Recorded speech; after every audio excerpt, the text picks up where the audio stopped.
Jimmy Butler, he's a very interesting player to me.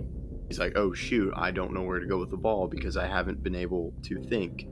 It was a great series. Game 4 was one of the best games I've ever watched in my entire life. Now LeBron's a 4-time champion, and Anthony Davis gets his first.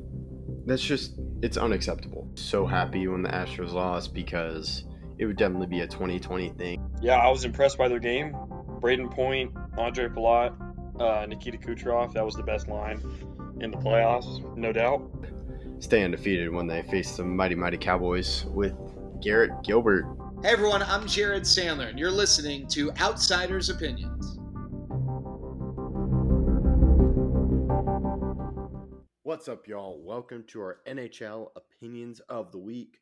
Once again, we're on All-Stars, and I'm sure I've been voted in, just like these players. We have a 2-for-2 All-Star squad. And now the man with some point percentage news, Austin. Yeah, the number one team in the league now, I'm sure some of you already know this, is the Winnipeg Jets. They have a 714 points percentage. Second is Boston at 709, and third is the Canucks at 705. Very impressive season. That's what allows Rick Bowness to be the All-Star coach for the Central Division, which is well-deserved. But, Kevin, there's 8 position players and 4 goalies that were added in as by the fan vote. The Canucks take an overwhelming amount of these. There are 4 Canucks added in.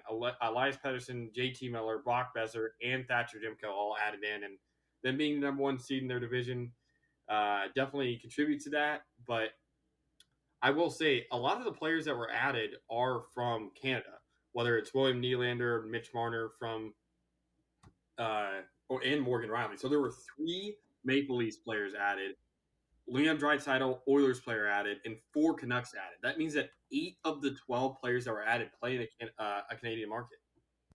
Yeah, and I'm sure that's huge, especially with the way the Canucks have been or struggled recently. Now they're really playing well. And I'm curious what you think, but seeing Swayman, I'm like, that totally makes sense. You, of course, have Leon Draisaitl, who would be another Canadian. Correct? Yeah. He's one of the 8 I mentioned. Oh, he's one of the 8. Okay, yeah. My math is subpar, not on the All-Star level, but you also have Bobrovsky and Georgiev. And Jeremy Swayman.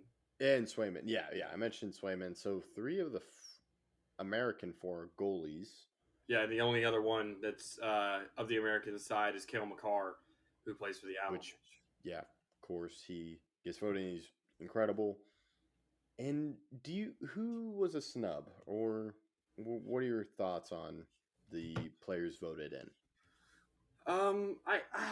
They're fine. I mean, again, it's not always going to be perfect, and I feel like they did miss out on some guys, but that's always what's going to happen because of how they allow one player from each team to make it. I would have liked to see more than just 2 Boston players make it. That just being Pastrnak and Swayman. But it is what it is. It's not a big deal. It's just the All-Star game. These don't matter too much. While they do have some people I'd rather see in, it's not the end of the world. So of course you have the Bruins players. Was there another player that comes to mind when you think about being in the All-Star game?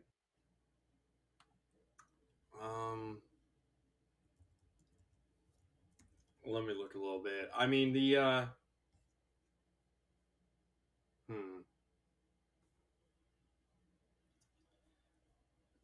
not really. Because of the players they missed out on. Because you have to vote in Draisaitl. JT Miller's played amazing. You have to vote him in. There's a lot of these players you have to vote in. I think the weakest of the guys who got in was Brock Besser, who only has 46 points. But it's still not a bad guy to get in. So, it's not the end of the world for those guys to get in. I don't think there's necessarily a bad selection on the fan vote because of the guys they missed. A guy I would have liked to see in if I'm going to add anybody, is Noah Dobson. He's a defenseman for the New York Islanders. He has 43 points in 43 games. And for a defenseman, that's pretty remarkable. But it's not the end of the world. Again, it is what it is. They added 2 defensemen, those being Morgan Riley and Cale Makar. And let me just check Morgan Riley's stats. Well, yeah, Morgan Riley is also pretty relatively weak. I would have rather had Noah Dobson over Morgan Riley this year, but it's not an earth-shattering mistake. Yeah, I think you hit the nail on the head right there where you mentioned those players, and there's always going to be snubs given the way the vote works. And to kind of talk more about the coaches, Jim Montgomery is, I think, was expected. Bonus is a surprise just because of the surrounding issues there and the way he left Dallas, or Dallas got rid of him. Then the other 2 are 2 new coaches, which is something I believe we had last year, as you had Pete DeBoer and Jim Montgomery. This year you have Lafayette and Rick Tocchet. Except Tocchet, I believe, came in the middle of last year for the Canucks. Yes, he did. Yes, but this is his first full season. He's a rookie. Still first full season. First full season.